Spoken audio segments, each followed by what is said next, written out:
Thomas Wiesel, bonjour. Bonjour Darius. Vous êtes l'humoriste devenu presque omniprésent en Suisse romande. La radio, spectacle, les vidéos sur Internet, on va parler de ça, de vous. De l'humour en Suisse romande qui se porte plutôt bien si on fait la liste, hein. Il y a Vincent Veillon et Vincent Cluchol, Marie-Thérèse C'est eux plutôt Porcher. les humoristes omnipresents, si je peux me permettre. Ils sont très j'ai pas de recul omniprésents, sur ouais. ce que je fais, mais oui, ils le sont beaucoup plus que moi. Marie-Thérèse, Yann Ouais. Lambiel, ma génération, Ouais. Nathanaël Ranchac est de ma génération, même s'il a 15 ans de plus que moi, Marina Rollman, Alexandre Kominek, Charles Nouveau. Enfin, on est beaucoup de stand-up qui arrivent maintenant et ça fait plaisir à voir. Ouais. On a beaucoup dit qu'il y avait un problème entre les Suisses et l'humour, que les Suisses quand même aimaient bien ce qui était Qui a dit relativement sage. Ça s'est dit beaucoup. C'est un lieu commun. C'était un lieu D'accord. commun. Je pense que c'est un lieu commun plus que C'est faux. alors. Oui, pour un paysage médiatique aussi petit que le nôtre, Ouais. et que vous surplombez un peu, on a beaucoup d'humoristes, on a une grande diversité, on a une grande qualité. Le problème, c'est peut-être les gens qui sortent pas assez au spectacle d'humour. Si on regarde un pays comme le Québec, qui n'est pas un pays, une province, qui est pas beaucoup plus grande que nous, ils vendent beaucoup plus de billets d'humour. Il y a une vraie fierté de leurs humoristes nationaux, etc. Tandis que nous, il y a quand même une tendance à aller voir les stars françaises, dont nombreuses sont celles qui sont passées sur le plateau, mais moins les Suisses. Et ça, c'est peut-être le côté dommage. En tout cas, ça marche pour vous, hein. On va raconter votre histoire extraordinaire quand même. 26 ans, vous êtes parti HEC, comptabilité, carrière apparemment assez tracée. Vous finissez là dans l'humour et ça fonctionne. Je finis. J'espère que c'est Vous pas commencez, fini. disons. Maintenant, j'ai fait pardonnez-moi, je peux arrêter. Enfin, je m'inquiète un Ouais. peu pour vous. C'est 14 ans, il n'y a plus assez d'invités. On doit inviter les gens qui commencent maintenant. Non, mais ouais, c'est un parcours un peu atypique, mais j'ai l'impression que dans l'humour, il y en aura de plus en plus parce que c'est plus seulement réservé aux comédiens. Moi, je suis très piètre comédien. Je pense qu'aucun de mes collègues ne dira le contraire. Mais maintenant, si on est drôle et qu'on sait écrire, on peut faire carrière dans l'humour. Et il y aura des assureurs, il y aura des comptables, il y aura tous ces gens-là dans les générations d'après, vous verrez. La consécration, c'était le Jamel Comedy Club. Dans votre monde, c'est un peu le prix Nobel, hein, parce que c'est le milieu le plus coté, etc. Vous y êtes allé et vous avez emballé la salle. On va voir comment ça s'est passé.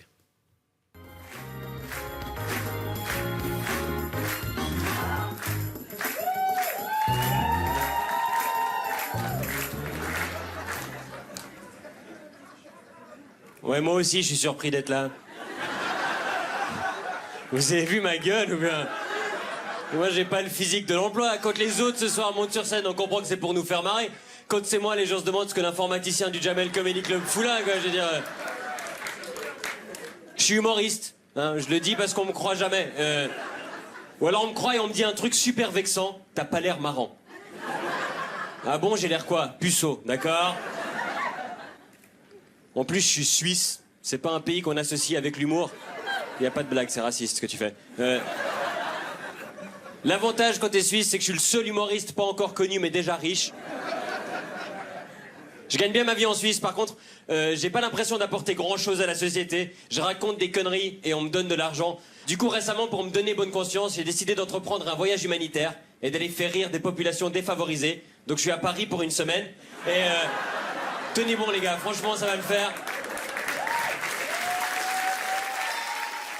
Voilà, et ça l'a fait effectivement, hein, vous avez Je suis réussi. content de ne pas avoir mis le même t-shirt. Je me suis dit, ouf, j'aurais eu l'air un peu stupide. Ouais, vous avez une sacrée collection de t-shirts, hein. Je ne sais pas où vous les trouvez, mais... C'est eux qui me trouvent. Ouais. Oui, j'en ai beaucoup. Et je crois que je partage avec Pierre Naftul le fait qu'on n'aime pas s'habiller bien, ni comme tout le monde. Et c'est devenu un peu ma marque de fabrique. Beaucoup de gens les détestent, ce qui me fait les aimer encore plus. Alors, réussir là, hein, c'était un enjeu pour vous.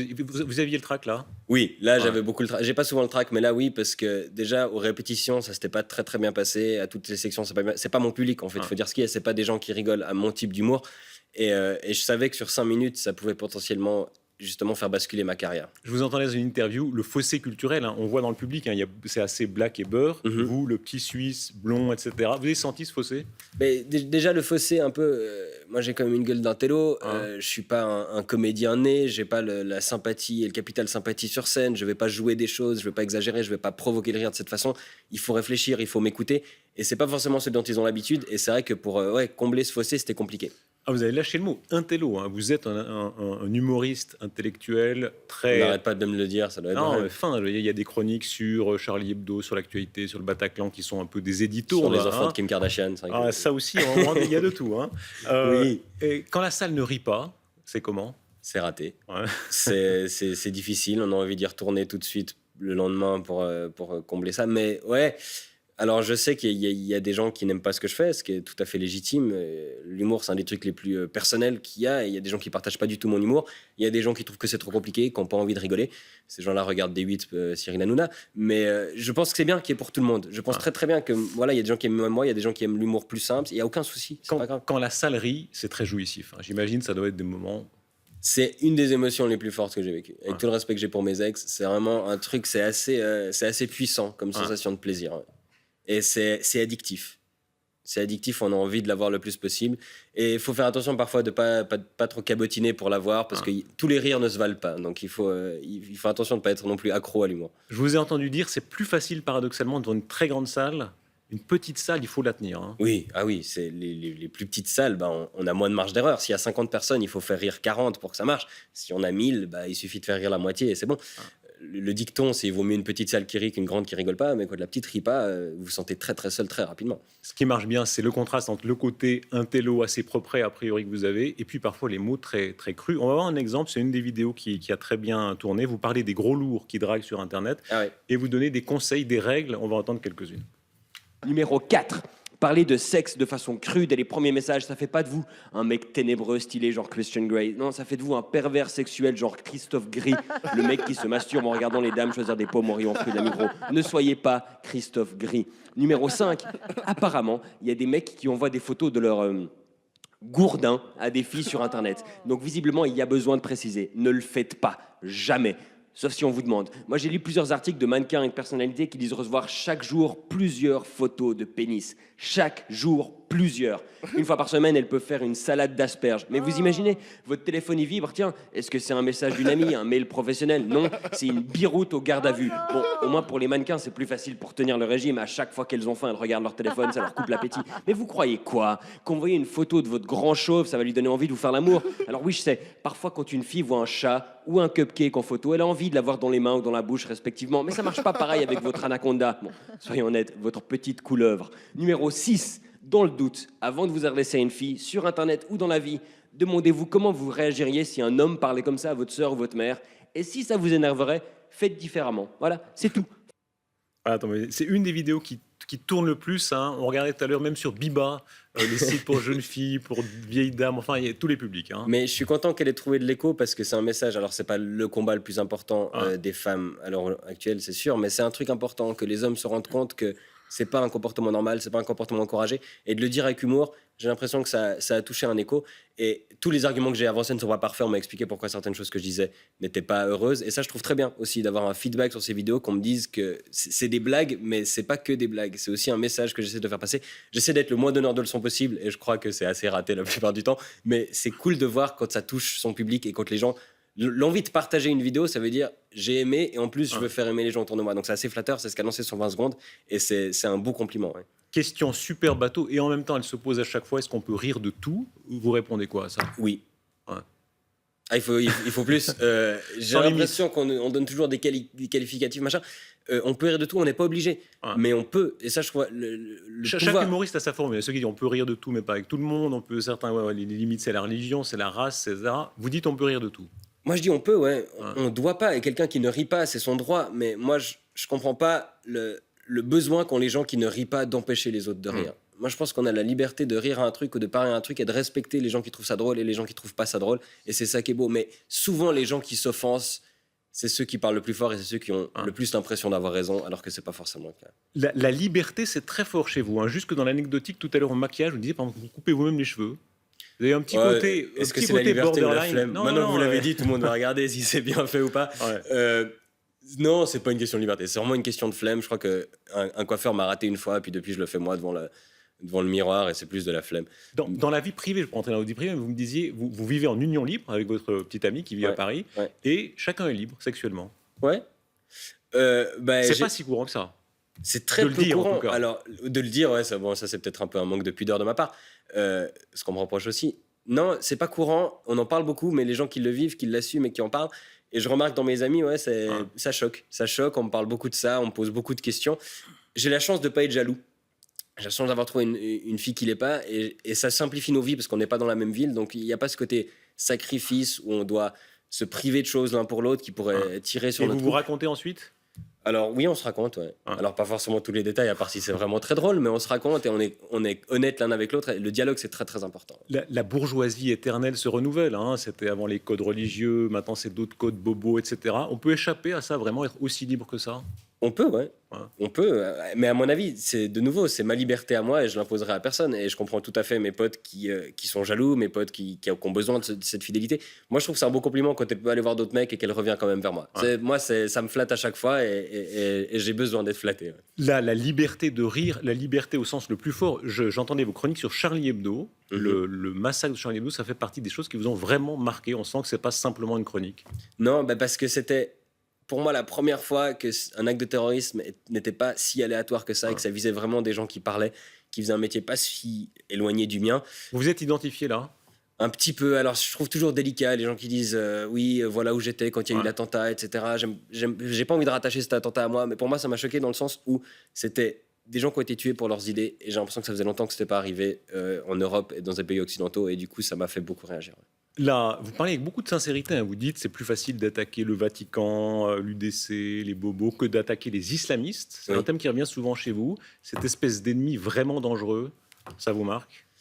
C'est difficile parce que beaucoup de gens le font très mal, parce qu'ils sont quand même très très stigmatisés. Je pense qu'être musulman aujourd'hui, c'est une des choses les plus difficiles qui soit. J'ai beaucoup d'amis à Paris qui le sont. C'est vrai qu'en Suisse, c'est une grande grande minorité.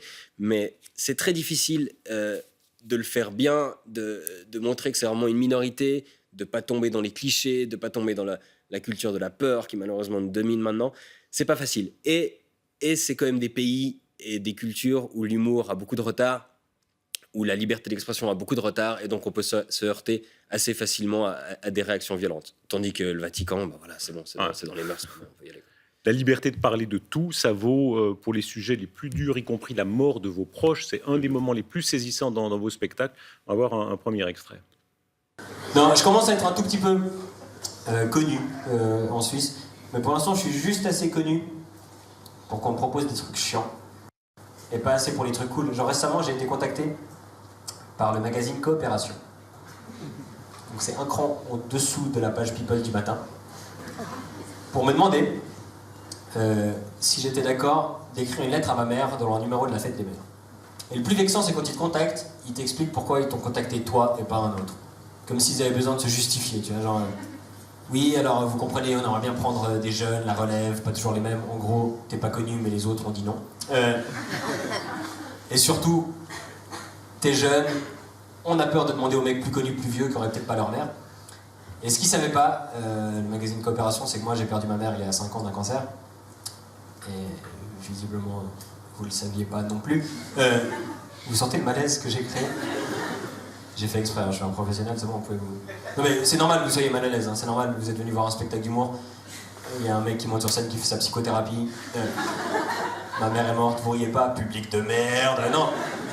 C'est normal, mais si vous êtes mal à l'aise, imaginez à quel point était mal à l'aise la journaliste de Coopération qui vient de me demander d'écrire une lettre à ma mère. Bon, j'ai pas été salaud, hein. J'ai pas dit ma mère est morte, tu peux te la foutre au cul ta lettre, je préfère micro, j'ai pas dit ça. J'ai senti qu'elle n'était pas à l'aise, donc j'ai dit écoutez, je veux bien écrire une lettre, mais il faut que votre réseau de distribution soit super balèze pour la délivrer là où elle est. Et j'ai senti qu'elle avait compris, parce qu'elle était très mal à l'aise, elle a dit oui, désolé, c'est pas de ta faute, elle s'est pas fait écraser par un caddie, c'est bon. Il est tout à fait possible d'écrire une lettre à votre mère, même si elle est décédée. Ah putain, ouf! Voilà, ça fait rire et c'est saisissant en même temps. La mort qui fait irruption dans un spectacle, ça prend. Hein. C'est peu commun, ça l'est quand même un petit peu. Je connais d'autres humoristes qui parlent de tragédie personnelle. C'était pour moi un de mes plus gros succès sur scène. J'en parle depuis 1 an bientôt. Ah. Et il m'a fallu cette interview avec Coopération qui m'a donné un peu l'angle d'attaque, parce que je ne savais pas comment en parler. C'est quelque chose qui fait partie de moi, évidemment. Perdre sa mère à 20 ans, c'est une grosse tragédie personnelle. Et j'avais envie d'en parler. Et je savais pas comment, je voulais pas plomber la salle, je voulais pas faire dans le pathétique, dans le pathos, etc. Et ça m'a donné vraiment l'opportunité. Et quand on choque les gens, on sent qu'il y a l'émotion, il y a une qualité d'écoute. Alors c'est presque un peu flippant parce qu'il y a toute la salle qui s'arrête presque de respirer. Et de les faire rire après, de les libérer. Et l'extrait s'arrête là, mais j'ai encore, je crois, 7-8 minutes sur ce sujet-là. Et j'en rajoute encore parce qu'il y a tellement de choses à dire, ça fait toujours réagir les gens. Il y a vraiment un moment cathartique et c'est un bonheur. Et je pense que c'est un bel hommage aussi. Ça vous fait du bien? Oui. Oui, et la première fois que je l'ai fait, j'ai invité mon père qui est venu voir ça et qui m'a remercié et ça m'a beaucoup touché. Parce que ça peut être mal vu par d'autres proches qu'on veut, parce que c'était ma mère, mais j'ai un frère, une sœur, elle avait beaucoup d'amis, elle a beaucoup d'autres proches, donc c'est pas que ça n'a pas touché que moi. Donc c'est ma façon de porter le deuil, mes proches en ont une autre et je suis content que ça ne les choque pas et qu'ils comprennent que c'est comme ça que moi je dois gérer. Votre mère est morte du cancer, vous aviez 20 ans, le cancer c'est pas des morts imprévues, donc il y a une agonie, il y a un temps. Qu'est-ce qu'elle vous a donné dans votre métier? Qu'est-ce que vous lui devez? Je crois que je lui dois beaucoup. Elle m'a jamais vu sur scène en tant qu'humoriste. J'ai fait des spectacles de théâtre amateur où elle m'a beaucoup aidé, etc. Mais comme humoriste, elle m'a jamais vu. Mais je pense qu'elle m'a donné... déjà, elle a fait beaucoup de choses, elle a fait plein de métiers. Donc c'est un peu ça qui m'a aussi fait réaliser que c'est pas parce que j'ai fait des études d'HEC, c'est pas parce que j'étais comptable, que je voulais devenir trader à 16 ans parce que j'étais débile, que c'était inscrit dans la roche et que je pouvais pas changer. Elle a changé 4 fois de carrière, elle a fait toujours ce qui lui a plu et elle m'a donné ça. Elle a eu cette capacité jusqu'au bout qui m'a beaucoup impressionné de faire rire les gens. Elle était à l'agonie, elle savait que c'était la fin. Alors moi je l'ai compris assez vite parce que je suis quelqu'un de pessimiste, mais on n'était pas tous au courant. Elle savait, elle faisait des blagues, elle faisait semblant de pas reconnaître les gens qui venaient la voir à l'hôpital pendant 30 secondes et les gens paniquaient et puis après elle commençait à rigoler et tout le monde riait. Elle avait cette capacité de faire rire avec le tragique. Elle avait un rire tonitruant que j'entends encore parfois quand je fais mes blagues. Et je pense que c'est ça qu'elle m'a légué, le fait que même si la vie est grave, il faut rire. On est obligé. Face aux tragédies de la vie, si on fait pas ça, on fait quoi? On va tous se pendre. Il n'y a pas assez de cordes. Vous dites que vous êtes pessimiste? Très pessimiste. Très pessimiste, mais j'essaie de le... Ça veut dire quoi? C'est toujours là, ça finit mal? Bah déjà, ça finit par la mort, pour tout le monde. Enfin, je sais pas, j'espère que je l'apprends pas aux téléspectateurs, mais ça va se finir comme ça pour tout le monde. Donc c'est difficile de pas l'être. Mais j'essaye de canaliser ça. J'essaie de trouver les petits bouts de lumière parce que c'est ça qu'on a envie d'entendre. J'ai un espèce de pessimiste un peu ébahi et j'essaie de faire rire avec ce pessimisme-là. Vous racontiez que vous avez apporté à votre mère le DVD de votre spectacle? Oui, alors c'était un spectacle, c'était pas moi en solo, mais c'est un spectacle que j'avais écrit en amateur. Et elle était trop malade pour venir. Elle est partie quelques semaines plus tard et je lui ai apporté le DVD. Et c'était assez touchant parce qu'elle était sous morphine, elle avait beaucoup de médicaments. Et donc elle s'endormait tout le temps, elle était un peu dans les vapes. Et dès qu'elle s'endormait, moi je mettais pause en disant que j'allais laisser dormir. Et dès que je mettais pause, elle se réveillait et elle voulait continuer. Dès que ça riait sur le DVD, elle me demandait d'expliquer pourquoi ça riait parce qu'elle elle comprenait pas, elle était à moitié endormie. Et donc il y a eu ce moment très touchant où le spectacle durait 1 heure. J'ai passé 3 heures avec, à lui mettre chaque petit bout, mais elle comprenait que c'était important pour moi. Et elle a suivi tout ce DVD-là et c'était un des derniers moments et un des plus beaux que j'ai partagé avec. Alors, ce sketch-là, on dit beaucoup sur votre talent, parce que ça renvoie à ce que tout le monde a ressenti une fois ou l'autre, le mélange de moments très drôles et de moments d'émotions très, très intenses. Ça continue. Un autre extrait de ce sketch, vous racontez par exemple que ça vous a aidé à séduire des filles, le fait d'être celui qui a perdu sa maman tôt, etc. Ouais. Et vous en jouez de manière assez admirable. Alors, un autre passage de ce sketch-là. Et parfois, quand je raconte ça, ça choque les gens. Est-ce que t'as pas honte? Non, j'ai peut-être un peu honte de pas avoir honte à la limite, mais... Et il y a une nana une fois qui m'a dit, une pote qui m'a dit, ouais mais si tu chopes avec cette technique, est-ce que t'as pas peur que quand tu conclues, ta maman te regarde? Franchement, vous croyez en ce que vous voulez. Peut-être que quand on meurt, on va là-haut, on peut regarder les gens. Peut-être que ma mère me regarde de temps en temps, peut-être qu'elle est là. Ce soir, on parle de toi. Mais quand je nique, elle regarde ailleurs. Quel genre de famille vous croyez qu'on était? On n'est pas chez Woody Allen, putain. Une fois quand j'étais adolescent, ma mère m'a surpris en train de me masturber. Elle n'est pas restée. Et elle a fermé la porte, elle n'a pas dit non, fais comme ça, c'est plus efficace, non. Je rêve. Ta mère te regarde. Ah, c'est très drôle et c'est très beau à la fois, c'est un très bel hommage. Il y a des gens qui ne comprennent pas, forcément. Déjà, je savais pas qu'on avait le droit de dire tous ces mots à la RTS, donc je suis surpris. Et la plupart de mes proches n'avaient pas encore vu cet extrait, je me réjouis de voir les réactions. Oui, il y a des gens qui ne comprennent pas, il y a des gens qui trouvent que c'est obscène, que c'est irrespectueux. Et de nouveau, je les comprends et je ne suis pas d'accord avec eux et c'est pas grave. Et c'est aussi pour moi important de montrer que parfois, quand on dit qu'on a été victime d'un truc, il y a un peu ce truc de la victime. Je suis une ordure quand même. C'est pas parce que ma mère est décédée que ça fait moi quelqu'un de bien. Et ça, je trouve important aussi. Le mélange des sentiments, vous en jouez en permanence. Hein. Oui, Ouais. mais c'est jamais tout noir, tout blanc. Ça, c'est certains partis politiques qui l'utilisent, mais il y a toujours de la nuance, il y a toujours des trucs mélangés. On a tous une part d'ombre. Et oui, c'est important de l'explorer. Ouais. L'histoire de votre famille, cette mère d'origine fribourgeoise, un père d'origine roumaine, hein, Ouais, né à migrant. Bucarest. Vous avez été des migrants d'un autre temps, mais enfin, c'est pas si loin que ça. C'est quoi, les années 60 ? Début des années 60. Hein. Ouais, mais du coup, je suis très sensible à ce qui se passe maintenant et je trouve impressionnant qu'on puisse ne pas l'être. Et d'avoir cette prétention de dire parce qu'on est né au bon endroit, on peut se permettre de pas tendre la main, on peut se permettre juste d'avoir cette supériorité d'un truc qu'on n'a pas choisi du tout. Et ça j'ai vraiment de la peine à en parler parce que je trouve ça incroyable. Le père gastro-entérologue. Ouais. On imagine gastro-entérologue, ça fait toujours médecin bourgeois. Ça correspond au préjugé. Non, je crois pas. Non, mon père est très marrant, il fait des blagues. Je crois justement ses patients sont parfois surpris dans quelle situation il peut faire des blagues, parce que c'est pas toujours des situations où les gens sont très à l'aise, vous imaginez bien. Je sais pas quel âge vous avez, mais je pense que vous allez imaginer bientôt.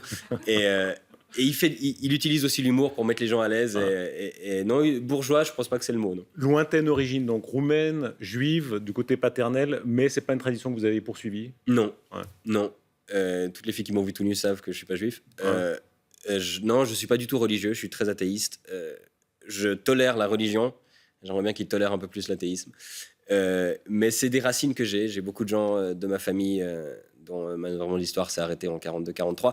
Donc c'est quelque chose qui m'a touché, qui a touché mes ancêtres. Donc forcément, on a la mémoire un peu courte et je trouve que c'est dommage. Alors, origine lointaine, mais très ancrée, on va revenir dans un instant, à la Suisse, À Lausanne. à Lausanne. Lausanne, c'est la Lausanne. grande affaire de votre vie. Hein. Oui. Tous La les Suisse, je ne Lausannois. sais pas ce que c'est, Ouais. parce que la Suisse, c'est déjà 70% de Suisse allemand que je ne comprends pas. Donc pour moi, c'est vraiment Lausanne.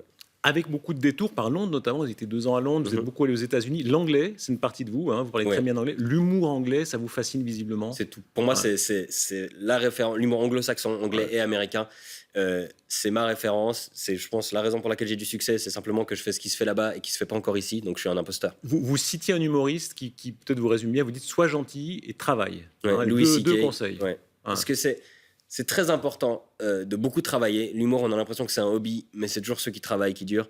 Et d'être gentil, parce que on n'est pas assez talentueux, je pense, pour être méchant. On a toujours envie de travailler avec quelqu'un qui nous plaît. Et du coup, c'est 2 conseils que j'essaye d'appliquer au mieux et que je donne quand on me demande. Vous êtes un vrai gentil. Ils Je le disent crois pas, les faux. Non, je crois pas que je suis un vrai Je crois pas que je suis gentil naturellement. Je crois pas Ouais. que j'ai cette facilité d'être gentil et d'être extraverti comme certains le sont. Je crois que c'est un effort que je fais. Je suis assez timide, réservé, un accès difficile, mais je fais des efforts. Vous étiez très brillant élève, en tout cas, c'est tout ce qui est rapporté sur un côté HEC. Je voilà, il y faisais a des un bonnes côté- notes. Je sais pas, des fois on a tendance Ouais. à utiliser les notes comme marqueur absolu et je trouve pas que c'est forcément très représentatif. Mais oui, je faisais des bonnes notes. Ouais. Ouais. Vous êtes toujours comme ça, vous travaillez beaucoup et des humoristes, on sent Je qu'ils suis travaillent extrêmement tôt. flemmard. Ouais. Non, Je suis impressionné. Non, Ah je suis impressionné par votre abattage de travail. Je suis très flemmard. Je peux passer une journée entière sur mon canapé. Pour faire 1 minute de chronique, vous travaillez combien de temps? 4 heures. Ouais, donc c'est du travail. Ouais, mais c'est 4 heures que je vais faire après 8 heures de glande. J'ai vraiment ce problème de C'est procrastination. pas de la glande, c'est de l'inspiration. Ouais, alors ça, c'est ce que je dis pour un peu draguer, mais non, c'est de la glande. J'ai ce problème-là. Ouais. J'ai vraiment ce problème et si quelqu'un a des solutions contre la procrastination et la glande, je prends. Alors, Lausanne. Lausanne, en dépit de tout, par exemple, Paris, c'est fascinant, c'est un marché énorme, etc. Vous resterez à Lausanne? Je garderai toujours un pied à Lausanne. Ouais. On a la chance maintenant de pouvoir faire carrière un peu partout en même temps, mais Lausanne, c'est chez moi et c'est le seul endroit où je suis vraiment bien. Et vous l'aimez, votre Lausanne, hein. C'est une de vos premières vidéos. Vous avez un peu vieilli d'ailleurs, déjà, on va voir ce que c'est. Oula. Aujourd'hui, c'est un numéro spécial, édition collector. Je vais vous parler d'un truc important. Vraiment, je l'adore, plus belle qu'un coucher de soleil ou une toile de Cézanne, plus belle que n'importe laquelle à mes yeux. Je vous présente Lausanne. Lausanne, c'est ma ville, et beaucoup plus que ça, vers elle je me réfugie. Quand j'en ai jusque-là, c'est celle qui me voit depuis 2 fois 10 ans, celle que je défendrai toujours. Aux yeux des méprisants, elle est un peu timide, se dévoile pas facile aux touristes, même moi je peux pas me targuer de la connaître autant que les puristes. Lausanne, c'est une grande petite ville que tu découvres gamin en courant les 4 kills. Ces rues que tu parcourais en allant à la fête du bois. Les choses ont bien changé, maintenant pour faire la fête, tu bois. Si t'as grandi ici, tu sais que dès que l'été arrive, toute la jeunesse se rue pour bronzer à Bellerive. T'as vécu l'ère métrociné, Europlex et puis pâté, t'es pas lausannois si t'as jamais entendu le guet de la caté. La ville change, je me rebelle pas, je suis pas réactionnaire, mais parfois je me dis que certains trucs étaient mieux hier. Les cours de récré, à jouer aux pogs, aux jojo ou aux billes, à échanger des panini. Puis c'était garçon attrape fille. C'est pour ceux qui passent la moitié de leur temps dans les TL, pour ceux qui parlent encore de tsol ou de ficelle. Aujourd'hui, c'est un numéro collector. Voilà, extraordinaire cette vidéo. Hein. Ça vous Quand fait on est quoi devenu à aux vous enfants de la télé, Darius, en tout cas, merci pour cette casserole. Ça vous touche un petit peu quand même. Hein. C'était une torture d'une minute, mais merci beaucoup. Ouais. Vous avez quel âge là? 26. Non, maintenant, mais là, vous avez quel Ah, âge là, 21. Ouais. Et ça vous fait quoi? Mal. Mais voilà, c'est comme ça. Non, je renie pas, mais c'est drôle de voir ça et j'ai l'impression d'être tellement meilleur maintenant. Mais c'est un peu touchant, un petit peu. Qu'est-ce qui vous plaît tellement dans la Suisse? Parce qu'il y a beaucoup d'humoristes qui rêvent, à vrai dire, de filer. Hein. Pour eux, la fascination, c'est d'être reconnu ailleurs. C'est pas votre cas, apparemment. Non, moi je suis casanier, je suis nostalgique, donc j'ai tous mes souvenirs ici, j'ai beaucoup d'amis ici. Je m'en fais très difficilement des amis, donc ceux que j'ai, j'y tiens. Paris, j'aime bien. Ça fait envie. Effectivement, ce marché, je vais pas me le cacher. Quand on a le choix de 2 millions ou 50 millions, il faut être un peu enfin, je sais pas. Moi, j'ai envie, oui, mais la Suisse, le succès en Suisse, c'est ce qui me fait le plus plaisir. Thomas Wiesel, merci du succès. Vous en avez déjà beaucoup. Il y a beaucoup de rendez-vous, votre page Facebook où on peut les suivre. Et puis Ouais. les beaux parleurs à la radio chez nous chaque dimanche. Merci. À bientôt. J'espère. Vous avez vu Bastian Becker 2 fois, je vais revenir, moi. Merci. Merci beaucoup.